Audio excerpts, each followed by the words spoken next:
3 जुलाई से शुरू होने के सिलसिले में अब एक बड़ा फैसला लिया गया है, जहां पर इस बार यात्रा के दौरान हेलीकॉप्टर सर्विस मुअत्तल करने और पहलगाम और बालतल समेत पूरे यात्रा रूट को 1 जुलाई से यात्रा के इख्तिताम तक नो फ्लाई जोन करार देने का फैसला किया गया है। लेफ्टिनेंट गवर्नर मनोज सिन्हा की सदारत में मुनक्कदा आला सतही जायजा इजलासों के बाद जारी किए गए अहकामात के मुताबिक यात्रियों की हिफाजत को यकीनी बनाने के लिए फौज, CAPF और जम्मू कश्मीर पुलिस के इजाफी दस्ते तैनात किए जाएंगे, जबकि एंटी ड्रोन सिस्टम, CCTV निगरानी, फौरी रद्दअमल टीमें और जो बम डिस्पोजल स्क्वाड या बम नाकारा बनाने वाले स्क्वाड जो है वो जदीद निगरानी के निज़ाम में भी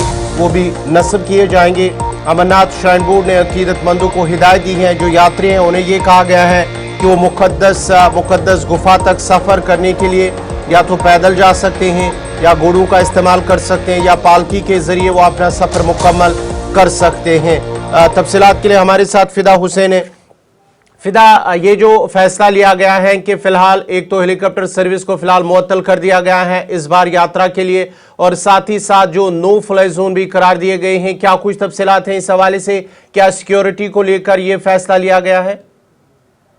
देखिए, पिछले साल की अगर हम बात करेंगे, पिछले साल पे अगर नजर डालेंगे तो पिछले साल भी जो चॉपर सर्विस है उसको वहां पे बंद किया गया था, यानी कि मुअत्तल किया गया था कि पिछले साल भी जो यात्री है जो चॉपर के जरिए जाना चाहते थे तो यही जो है ये कड़ा रुख अपनाया गया था कि अब चॉपर सर्विस जो है उस वर्ष यानी कि पिछले साल की बात करेंगे तो चॉपर सर्विस जो है उसको मुअत्तल किया गया। तो इस बार भी वही देखने को मिला है, लेकिन जितने भी यात्री है जो पूरे मुल्क से आते हैं, यानी कि पूरे मुल्क के जितने भी यात्री है वो इंतजार करते हैं हर साल कि कब ये दिन आ जाएगा जब हम पहलगाम या गांदरबल के रास्ते से अपनी यात्रा पूरी करेंगे। लेकिन एक बार फिर पैदल, क्योंकि देखा जाए तो सबसे ज्यादा जो यात्री है वो पैदल ही चलते हैं पहलगाम से चंदनवाड़ी तक। हालांकि गाड़ी का इंतजाम जो है वो सरकार देखती है, उसके बाद पैदल, जैसे आपने खुद भी कहा कि जो पैदल के साथ साथ अगर हम घोड़े की बात करेंगे या पालकी पे बैठ के वो आगे बढ़ जाते हैं, क्योंकि पहलगाम के रास्ते से एक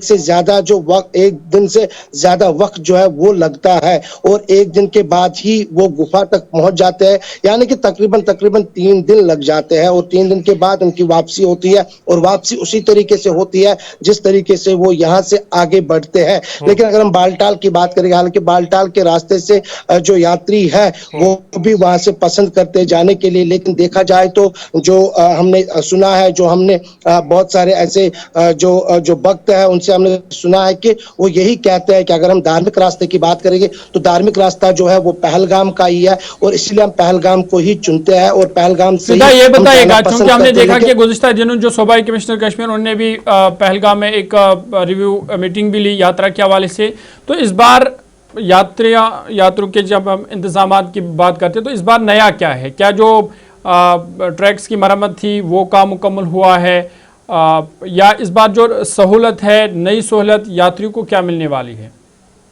देखिए ज़हूर, हर साल बेहतर से बेहतर बनाने की कोशिश जो है वो की जाती है और पिछले साल, जहां हम पिछले साल की बात करेंगे, पिछले साल भी जितने भी यात्री आए, जो लाखों में यात्री आए, उनके रहने के लिए, उनके खाने के लिए, उनके पीने के लिए, उनकी सेहत के लिए, उनकी सफाई के लिए पहले ही जहां सरकार जो है सभी इंतजामात मुकम्मल करती है, तो उस सिलसिले में जहां पिछले कुछ दिन पहले जो है कश्मीर अनुशल गर्ग ने वहां पर सबसे पहले स्टेक होल्डर्स के साथ बात की। देखिए, पहलगाम के स्टेक होल्डर्स के हवाले से मैं आपको बता दूं कि हर बार जो है वो तैयारियों में रहते हैं, पूरे 10 महीने वो ये कहते हैं कि अब हमारे मेहमान जो है उनका आना शुरू हो जाएगा, तो उसके बाद ही कहीं ना कहीं पे वो उनको आगे बढ़ाते हैं। और उसके बाद उन्होंने जिला इंतजामिया की भी मीटिंग लिया है, जिसमें खुद डिप्टी कमिश्नर अनंतनाग जो है खुद मॉनिटर कर रहे हैं बार बार पहलगाम जाके बाकी ट्रैक को देखने के लिए। तो कहीं ना कहीं पर ट्रैक को बिल्कुल तैयार किया जा रहा है, यात्रा से पहले ही ट्रैक को तैयार किया जाएगा और जितनी भी सहूलियात है, जितनी भी जगह है जो भी चुनी गई है, चाहे वो सेहत के हवाले से हो, सफाई के हवाले से हो,